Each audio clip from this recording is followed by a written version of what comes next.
नमस्कार दोस्तों, आपका अपना चैनल कमला क्लासेस में आप सबों का स्वागत है। आप लोग कैसे हैं? आशा करते हैं कि आप लोग स्वस्थ होंगे और अपने अग्रिम एग्जाम की तैयारी में पूरी तरह से व्यस्त होंगे। तो मित्रों, हम सब वर्ग 10 के बोर्ड एग्जाम के लिए संस्कृत की तैयारी कर रहे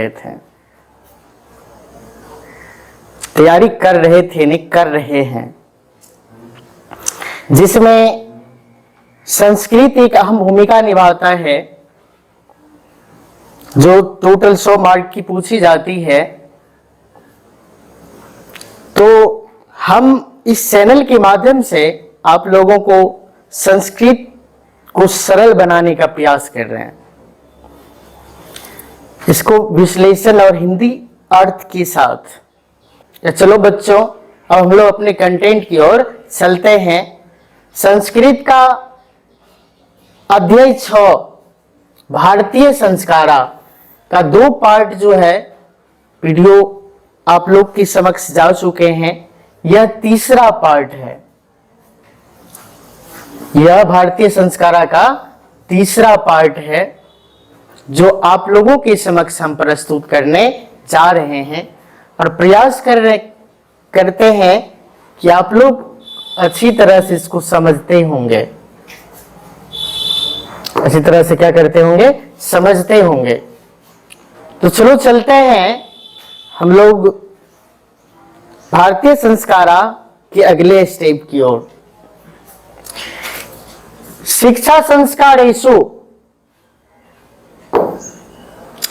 शिक्षा संस्कारेषु अक्षर आरंभ उपनयनम वेदारंभ केशान्तः समावर्तनम चेति संस्काराः परकल्पिताः। शिक्षा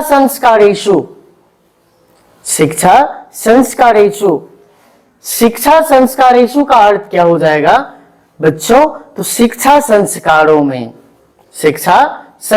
में या शिक्षा के संस्कारों में, ठीक है, अंत में एसु आ गया, सप्तमी विभक्ति बहुवचन। तो शिक्षा के संस्कारों में अक्षर का आरंभ करना, उपनयन, उसके बाद वेदारंभ, केशांत, समावर्तनम चेति। तो समावर्तनम चेति का संधि विच्छेद होता है समावर्तनम, जोड़ इति।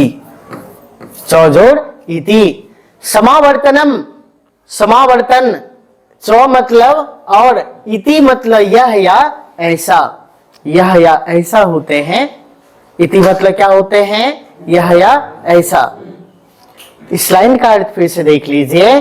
कह रहे शिक्षा संस्कारों में अक्षर आरंभ, उपनयन, वेदारंभ, केशांत और समावर्तन, यह या ये संस्काराः मतलब संस्कार, परकल्पिताः मतलब प्रकल्पित हैं।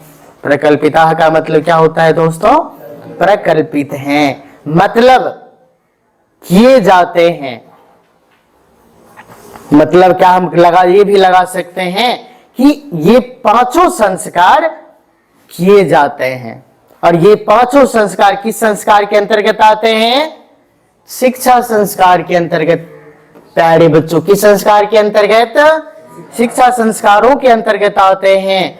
शिक्षा संस्कार के अंतर्गत क्या क्या आते हैं बोलो?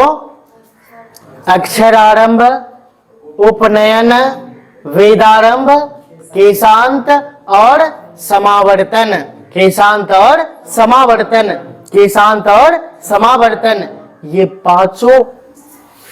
ये पांचों संस्कार शिक्षा संस्कार के अंतर्गत आते हैं। इस लाइन को समझ गए ना? कोई दिक्कत नहीं हुई?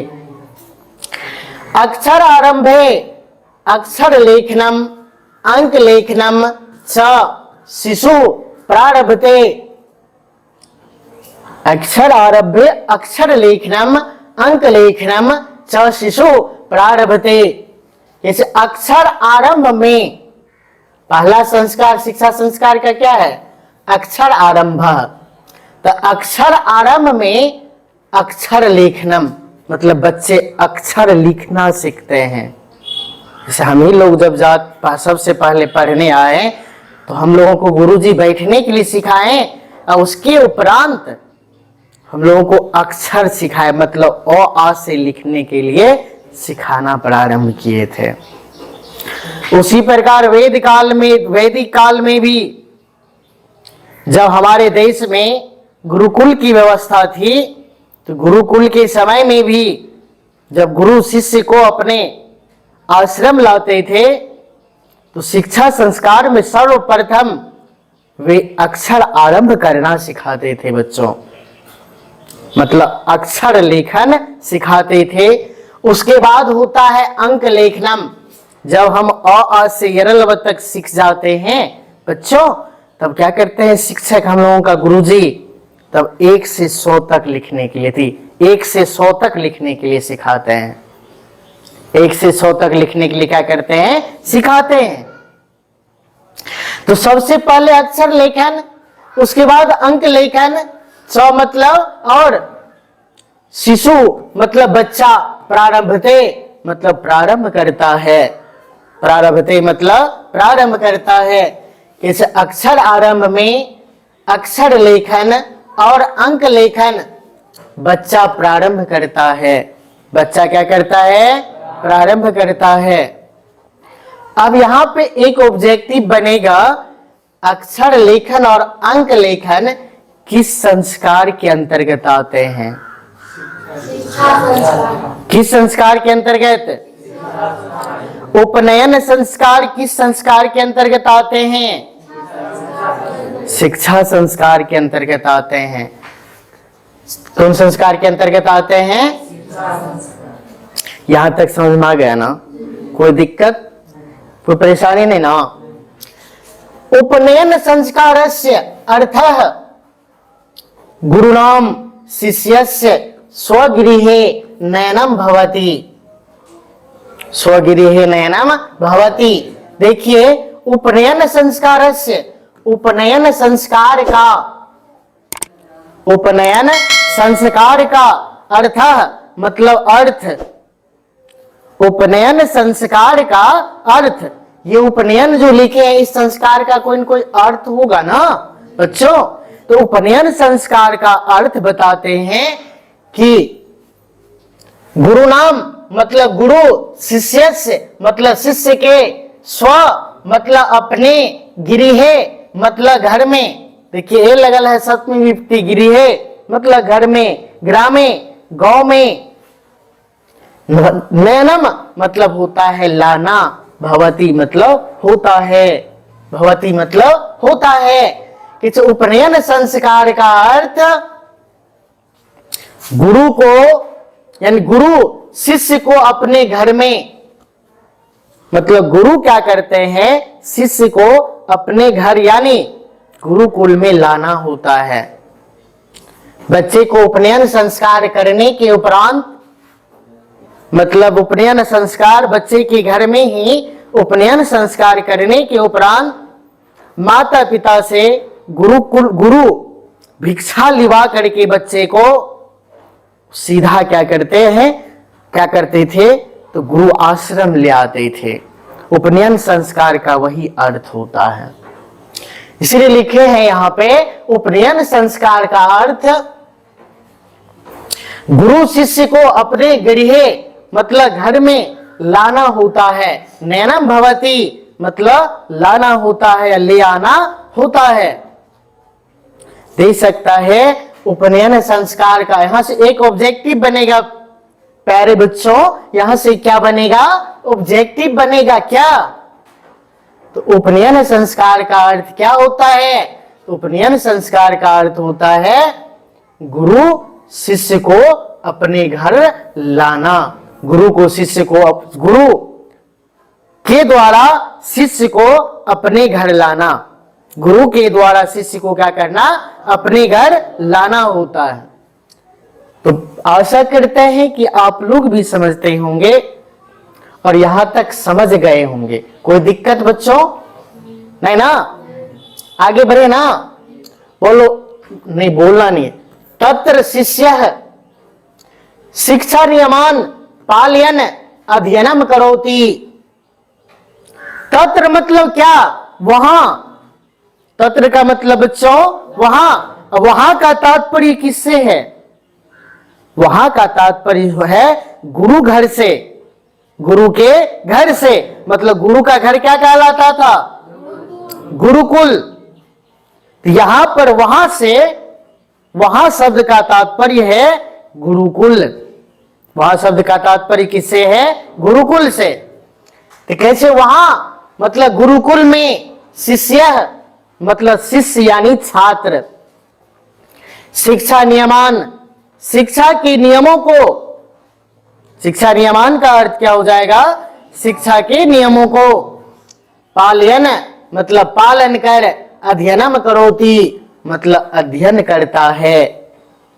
वहां मतलब गुरुकुल में शिष्य शिक्षा के नियम को पालन कर, शिक्षा के नियम को पालन कर अध्ययन करता है। अध्ययन करता है मतलब जब शिष्य को गुरु अपने घर ले जाते थे दोस्तों, तो वहां शिष्य ऐसा नहीं है कि अब माता पिता से अलग हो गए तो हम गुरु का बात ही न माने। होसा नहीं था। या गुरुकुल में बनी हुई जितने नियम हैं उन सभी नियमों को भूल जाए और अशिष्ट, सबके साथ अशिष्ट व्यवहार करें, ऐसा कभी नहीं होता था। ऐसा कभी भी नहीं होता था। जब बच्चे गुरुकुल आते थे तो उनके लिए माता और पिता, गुरु और गुरु माता हो जाया करती थी। और गुरु आश्रम में रहने वाले जितने छात्र थे वे दोस्त और भाई मानते थे उन्हें। और सब गुरु के और उस गुरुकुल में सब समान होते, समान थे। कोई उच्च नीच की भेदभाव नहीं हुआ करते थे। तो यहां पर वे बच्चे सब आकर के जितने भी गुरुकुल का नियम होता था उन सभी नियम का पालन करके अध्ययन करते थे। अध्ययन क्या करते थे?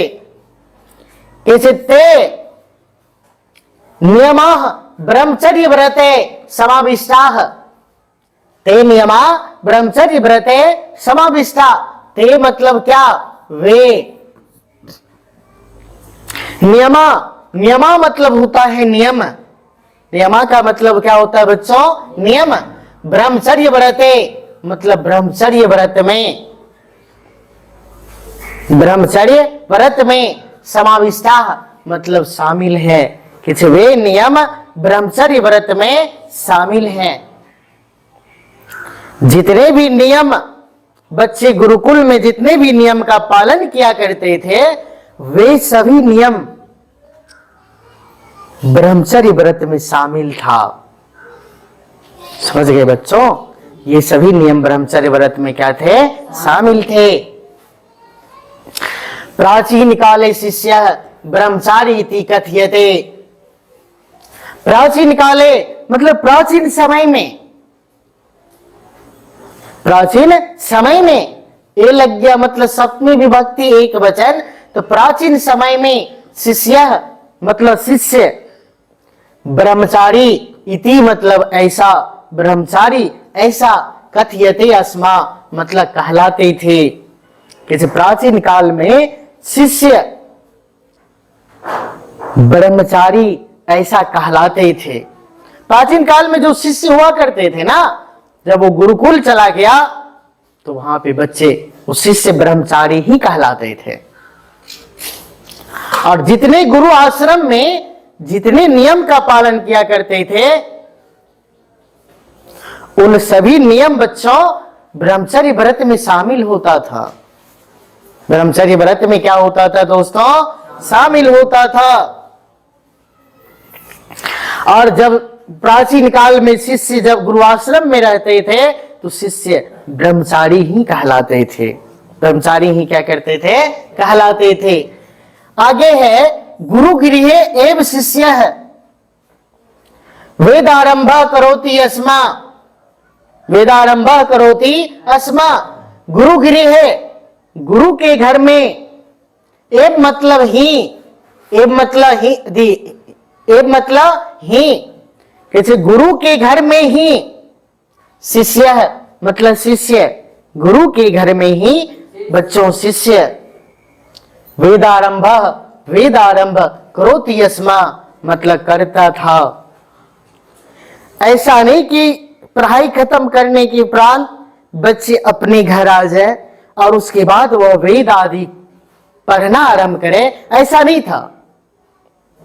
ये प्राचीन गुरुकुल की पद्धति ऐसी नहीं थी।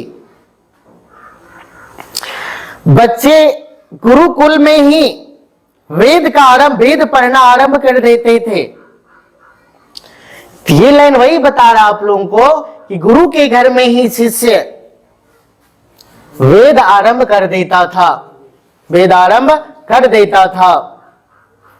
बोलिए बच्चों, यहां तक में किसी कोई दिक्कत है? यहां से एक ऑब्जेक्टिव बन सकता है कि शिष्य वेद आरंभ कहां करते थे? तो गुरु के घर में। वेद कहां आरंभ करते थे बच्चों? गुरु के घर में। यहां तक में किसी को दिक्कत नहीं ना? एक बार हिंदी बता दें, बता दें रे।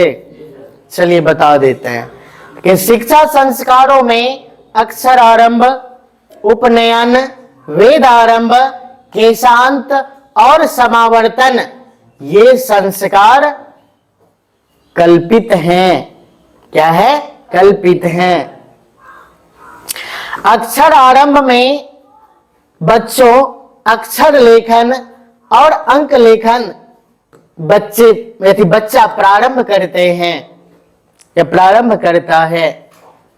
उपनयन संस्कार का अर्थ होता है गुरु के द्वारा शिष्य को अपने घर लाना होता है। उपनयन संस्कार का अर्थ गुरु के द्वारा शिष्य को अपने घर लाना होता है। वहां शिष्य शिक्षा के नियमों को पालन कर अध्ययन करता है। वे लोग या वे नियम, वे सभी नियम ब्रह्मचर्य व्रत में शामिल हैं। प्राचीन काल में शिष्य ब्रह्मचारी ऐसा कहलाते थे। गुरु के घर में ही शिष्य वेद आरंभ करता था। गुरु के घर में ही शिष्य क्या करता था प्यारे बच्चों? वेद आरंभ किया करते थे। क्या किया करते थे? वेद आरंभ। आगे चलते हैं, आगे बढ़े ना, आगे पढ़ाए ना। चलिए, इस वेदानाम महत्वम प्राचीन शिक्षायाम उत्कृष्टम मन्यन्ते अस्मा, मन्यन्ते अस्मा। वेदानाम मतलब वेदों के, षष्ठी विभक्ति बहुवचन आ गया। महत्वम मतलब महत्व, वेदों का महत्व। प्राचीन शिक्षायाम, प्राचीन शिक्षा में। उत्कृष्टम मतलब सबसे उत्तम। मन्यते अस्मा मतलब माने जाते थे। कैसे? वेदों का महत्व प्राचीन शिक्षा में, मतलब जो शिक्षा गुरुकुल में चला करते थे, जो शिक्षा गुरुकुल में चला करते थे, उस शिक्षा में वेदों का महत्व उत्तम माने जाते थे। बच्चों देखो, आजकल मॉडर्न युग आ गया। इस युग को हम लोग कंप्यूटर युग भी कहते हैं। ठीक है, तो आजकल पढ़ाई में सबसे खास क्या मानते हैं? आजकल के बच्चे के साथ, यानी बच्चे के साथ उनके गार्जियन के द्वारा सर्वोत्तम अंग्रेजी को मानता है। आजकल का दौर में अगर इंग्लिश नहीं पढ़ा तो हम लोग की शिक्षा पद्धति में ये माना जाने लगा कि इंग्लिश नहीं पढ़ा तो कुछ नहीं पढ़ा। लोग बहुत मानते हैं। इसीलिए बच्चे, आजकल के गार्जियन सब जो होते हैं, बच्चे का माता पिताजी, वे सभी अक्सर बच्चे को इंग्लिश मीडियम स्कूल में पढ़ाना चाहते हैं कि मेरा बच्चा इंग्लिश पढ़ लिख करके आगे बढ़े। उसी प्रकार जो प्राचीन शिक्षा पद्धति था, गुरुकुल वाला शिक्षा पद्धति, उसमें भले सब विषय मत पढ़ो, कोई मतलब नहीं, लेकिन वेद पढ़ना उत्कृष्ट था, उत्तम था। वेद पढ़ना ही होगा। अन्य शिक्षा के साथ साथ आपको वेद पढ़ना अनिवार्य कर रखा था गुरु सब। इसीलिए लाइन आपको बताना चाहता है कि वेदों का महत्व प्राचीन शिक्षा में उत्तम माने जाते हैं। केशांत संस्कारे गुरु गृहे एव शिष्यस्य प्रथमम छोड़ कर्मम भवति अस्मा। केशांत संस्कारे तृतीया विभक्ति सप्तमी विभक्ति एक वचन आ गया। केशांत संस्कार में गुरु गृहे, गुरु के घर में, एव मतलब ही, कैसे केशांत संस्कार गुरु के घर में ही शिष्यस्य प्रथमम, शिष्य का प्रथमम मतलब होता है पहला। प्रथमम का मतलब क्या? पहला। शिष्य का पहला।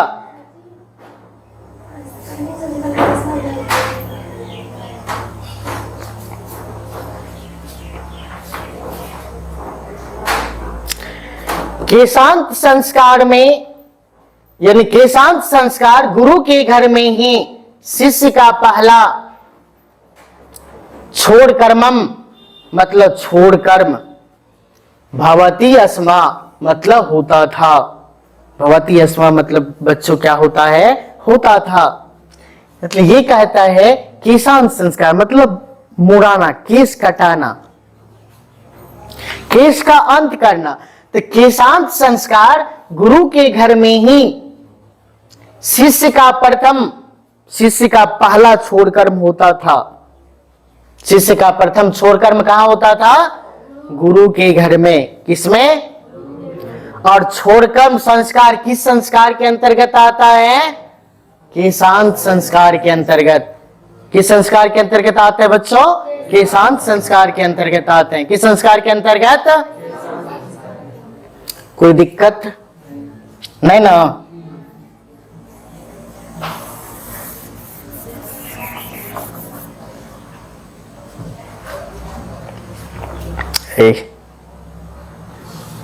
क्या कर दिया?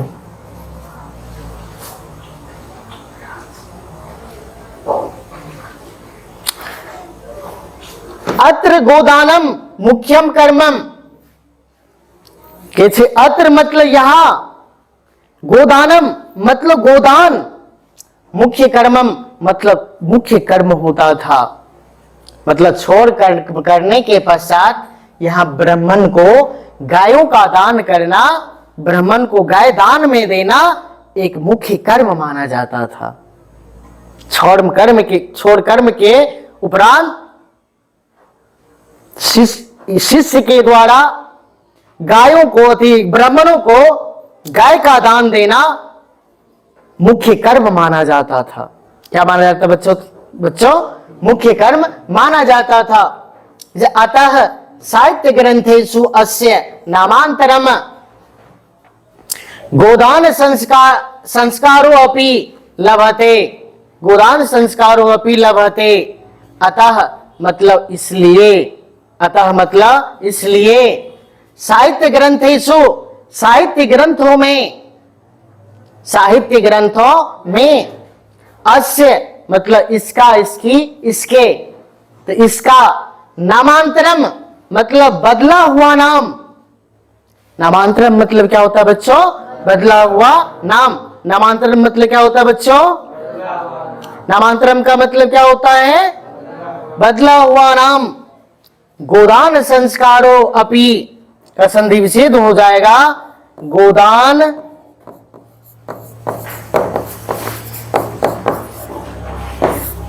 संस्कार है जोड़ अपि। गोदान संस्कार है जोड़ अपि। गोदान संस्कार भी लभ्यते मतलब मिलते हैं। कैसे? इसी केशांत संस्कार को, ठीक है, केशांत संस्कार में ही क्या माना जाता है, मतलब केशांत संस्कार का मुख्य कर्म होता था गोदान करना। इसीलिए केशांत संस्कार का साहित्य में, जैसे संस्कृत मतलब वेद में, उपनिषद में, रामायण में, महाभारत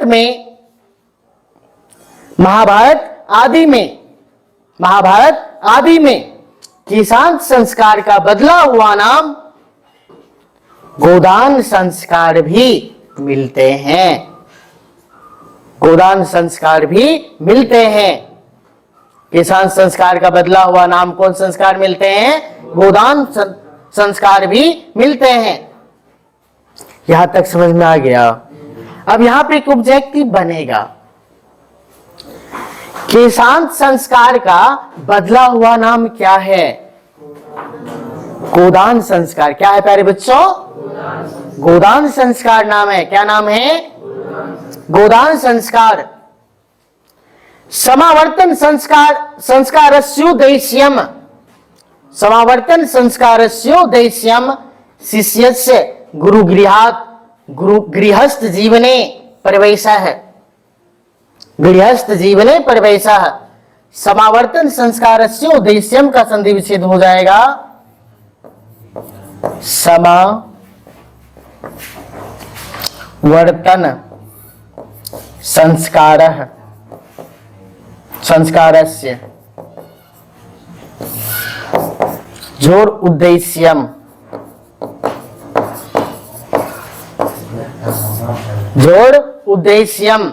समावर्तन संस्कार का उद्देश्य, समावर्तन संस्कार का उद्देश्य, समावर्तन संस्कार का उद्देश्य शिष्यस्य मतलब शिष्य का, गुरु गृहात मतलब इसमें देखिए आत लग गया मित्रों। क्या लग गया? पंचमी विभक्ति आपादान से, पंचमी विभक्ति आपादान से, तो मतलब गुरु के घर से गृहस्थ जीवने, गृहस्थ जीवन में क्या होता है इसका अर्थ बच्चों? गृहस्थ जीवन में प्रवेशम मतलब प्रवेश करता है। कि समावर्तन संस्कार का उद्देश्य है कि शिष्य गुरु के घर से गृहस्थ जीवन में प्रवेश करना। शिक्षा संस्कार का यह अंतिम संस्कार है समावर्तन संस्कार। अंतिम संस्कार क्या है बच्चों? समावर्तन संस्कार। और समावर्त संस्कार के उपरांत बच्चे गुरु के घर में शिक्षा समाप्त करके वो अपना गृहस्थ जीवन में प्रवेश कर जाता है। गृहस्थ जीवन में क्या कर जाता है? प्रवेश करता है। इसीलिए इसका अर्थ हो जाएगा समावर्तन संस्कार का उद्देश्य शिष्य का गुरु के घर से गृहस्थ जीवन में प्रवेश करना होता है, प्रवेश करना होता है। अब दे सकता है किस संस्कार के उपरांत, ऑब्जेक्टिव इससे बन सकता है, किस संस्कार के उपरांत शिष्य गुरु के घर से, गुरु के घर से गृहस्थ जीवन में प्रवेश करता है? समावर्तन संस्कार के उपरांत। किस संस्कार के उपरांत? समावर्तन संस्कार के उपरांत शिष्य गुरु के घर से या गुरुकुल से गृहस्थ जीवन में प्रवेश करना होता है। समझ में आ गया प्यारे बच्चों? कोई दिक्कत नहीं ना? होगा तो बताइएगा। शिक्षा वसाने गुरु शिष्यान उपदिश्य गृहम प्रेषयति, गृहम प्रेषयति। शिक्षा वसाने मतलब शिक्षा के समाप्त होने पर, शिक्षा के समाप्त होने पर गुरु शिष्यान, द्वितीय विभक्ति बहुवचन, द्वितीय विभक्ति इसमें बहुवचन, द्वितीय विभक्ति कर्म को, शिष्य को उपदेश्य मतलब उपदेश देकर, उपदेश मतलब उपदेश देकर, गृहम मतलब घर को, प्रेषयति मतलब भेजता है, प्रेषयति मतलब भेजता है। शिक्षा के समाप्त होने पर गुरु शिष्य को उपदेश देकर घर भेजता है। गुरु शिष्य को उपदेश देकर क्या करता है बच्चों? घर भेजता है। किस संस्कार के बाद? समावर्तन संस्कार के बाद। किस संस्कार के बाद? गुरु शिष्य को, गुरु यानी शिक्षा समाप्त होने पर गुरु शिष्य को उपदेश देकर घर भेजता है। उपदेशेषु प्रायेण जीवनस्य धर्माः प्रतिपाद्यन्ते। उपदेशेषु मतलब क्या? उपदेशों में। क्या उपदेशों में आखिरकार क्या सब होता होगा? एक प्रश्न यह आ सकता है कि उपदेश में, बोलो बच्चों, जब उस समय गुरु उपदेश देता होगा शिष्य को, तो उपदेश में क्या सब रहते होंगे? तो देखो बच्चों, उपदेश में ऐसा होता होगा कि जाकर चोरी करना है, क्या जाकर किसी का फलाना चीज तोड़ देना है, जाकर के तुम जो है फलाना को नुकसान पहुंचा दीजिएगा। शिक्षा का यही मुख्य कर्म है। ये सब सिखाते होंगे गुरुकुल में? नहीं बच्चों, इस सब से कोसों दूर रहने की बात की गई है। देखिए क्या सब कहता था। तो उपदेशों में प्रायः मतलब लगभग जीवन के धर्म प्रतिपाद्यन्ते, प्रतिपादित करते थे। मतलब आखिरकार हम जो मानव तन में जन्म लिए हैं, इस मानव का धर्म क्या है। आप मानव के साथ साथ एक अच्छे शिक्षित व्यक्ति हो चुके हैं। अब आप वेद का ज्ञाता हो चुके हैं, आप वेद मंत्र पढ़ चुके हैं। आखिरकार दोस्तों, आपको या आप लोगों का जीवन का मकसद क्या है, धर्म क्या है, उन्हीं सब के विषय में सिखाते थे। यथा जैसे सत्यम वद, कौन कौन प्रतिपादित करते थे, तो उसका एग्जाम्पल कुछ दिया हुआ है। सत्यम वद, सत्य बोलो। बोलता था कि हमेशा बेटा सत्य बोलना, हमेशा बच्चों क्या बोलना? सत्य बोलना। किसी भी परिस्थिति में असत्य नहीं बोलना। हां, अगर आपके एक असत्य से किसी का जान बच जाए, 100 का जान बच जाए, तो वह असत्य असत्य नहीं होता है। ठीक है, वह असत्य असत्य नहीं होता है। इसीलिए बच्चों हमेशा सत्य बोलना। धर्ममचर, आपका जो अपना धर्म है, आप मेरे गुरुकुल में थे तो आपका धर्म था छात्र। आप छात्र धर्म का अच्छी तरह निर्वहन किए। अब यहां से आप जाइएगा अपने घर, तो आप वहां अपने माता पिता के लिए आपको पुत्र का धर्म निभाना होगा। आप अपने माता पिता के लिए पुत्र का धर्म अच्छी तरह से निभाइएगा। दादा दादी के लिए पौत्र का धर्म निभाना पड़ेगा। आप दादा दादी के लिए पौत्र का धर्म निभाइएगा। अपनी बहन के लिए आपको भाई का दायित्व निभाना पड़ेगा। आप अपनी बहन के लिए भाई का धर्म ठीक से निर्वहन कीजिएगा। ये कह रहा था धर्ममचर, अपने धर्म का आचरण करना।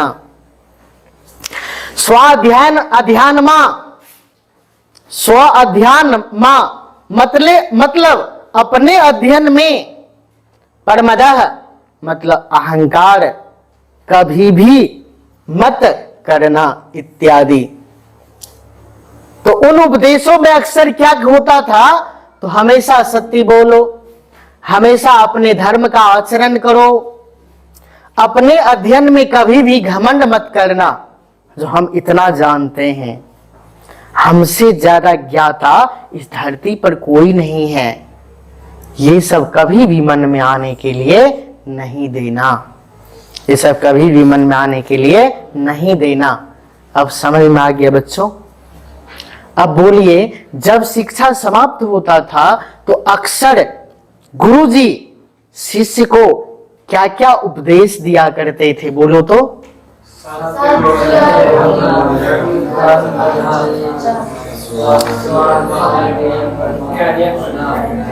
हमेशा सत्य बोलना, अपने धर्म का आचरण करना, अपने अध्ययन में कभी भी अहंकार मत करना, कभी भी अहंकार मत करना। समझ में आया यहाँ तक? कोई दिक्कत है तो पूछ सकते हैं, फिर जिस किसी को समझ में ना आया वो बता सकते हैं। आप लोगों को भी अगर समझ में ना आए तो कमेंट्स करके जरूर बताइएगा कि संस्कृत की कक्षा कैसी लगी, या समझ में आई या नहीं आई। एक बार हिंदी बता देते हैं कि इसे वेदों का महत्व प्राचीन शिक्षा में उत्कृष्ट माना जाता था। केशांत संस्कार गुरु के घर में ही शिष्य का पहला छोड़ कर्म होता था। यहाँ गोदान मुख्य कर्म है, इसलिए साहित्य ग्रंथों में इसका बदला हुआ नाम गोदान संस्कार भी मिलते हैं। समावर्तन संस्कार का उद्देश्य शिष्य को गुरु के घर से गृहस्थ जीवन में प्रवेश करना होता था। शिक्षा के समाप्त होने पर गुरु शिष्य को उपदेश देकर भेजते हैं। उपदेशों में प्रायः जीवन का धर्म प्रतिपादित होता था, जैसे सत्य बोलो, धर्म का आचरण करो, अपने अध्ययन में घमंड मत करो इत्यादि। अपने अध्ययन में कभी घमंड मत करना इत्यादि। तो आगे बढ़े मित्रों, चलिए वही लिखा हुआ यहाँ पे आप लोग पढ़ लीजिएगा कि पढ़ दें हम। चलिए एक बार 2 मिनट लगेगा। शिक्षा संस्कारों में अक्षर आरंभ, उपनयन, वेदारंभ, केशांत और समावर्तन संस्कार प्रकल्पित हैं। अक्षर आरंभ में अक्षर लेखन और अंक लेखन शिशु प्रारंभ करते हैं। उपनयन संस्कार का अर्थ गुरु द्वारा शिष्य के अपने घर में नयन मतलब लाना होता है। वहां शिष्य शिक्षा के नियम का पालन कर अध्ययन करते हैं। वे नियम ब्रह्मचर्य व्रत में शामिल हैं। प्राचीन काल में शिष्य ब्रह्मचारी ऐसा कहलाते थे। गुरु के घर में ही शिष्य वेद आरंभ करते थे। वेदों का महत्व प्राचीन शिक्षा में सर्वश्रेष्ठ माने जाते थे। केशांत संस्कार के रूप में गुरु के घर में ही शिष्य का प्रथम छोड़ कर्म होता था। यहाँ गोदान मुख्य कर्म है, इसलिए साहित्य ग्रंथों में इसका बदला हुआ नाम गोदान संस्कार भी मिलते हैं। समावर्तन संस्कार का उद्देश्य शिष्य का गुरु के घर में आश्रम में गृहस्थ जीवन में प्रवेश कर आश्रम से गृहस्थ जीवन में प्रवेश करता है। आगे क्या है? शिक्षा समाप्त होने पर गुरु शिष्य को उपदेश देकर घर भेजते हैं। उपदेशों में प्रायः जीवन के धर्म प्रतिपादन किया जाता है या किया जाता था। जैसे क्या छात्रों? सत्य बोलो, धर्म का आचरण करो, अपने अध्ययन में अहंकार मत करो इत्यादि। आशा करते हैं कि आप लोग इस स्टेप का लाइन बाय लाइन हिंदी विश्लेषण के साथ साथ हिंदी अनुवाद समझ गए होंगे।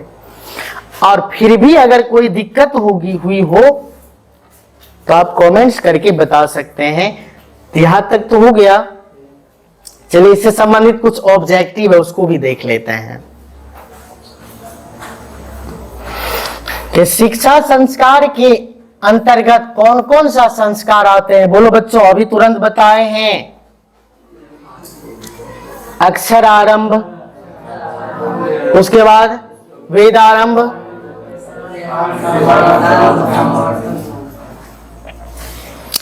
अक्षरारंभ, उपनयन, वेदारंभ, केशांत और समावर्तन संस्कार आते हैं। शिक्षा संस्कार के अंतर्गत कौन कौन सा संस्कार आते हैं बताओ? फिर से बताओ,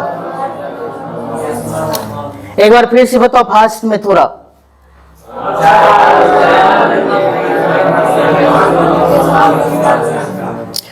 अक्षर आरंभ और अंक लेखन किस संस्कार के अंतर्गत आते हैं?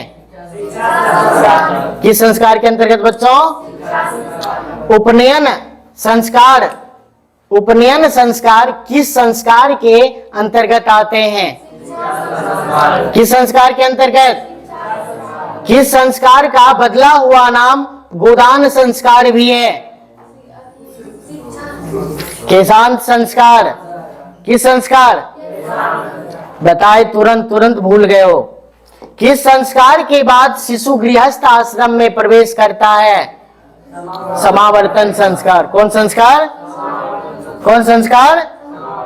समावर्तन संस्कार। बोलो, शिक्षा संस्कार के अंतर्गत कौन कौन सा संस्कार आते हैं? फास्ट बोलो।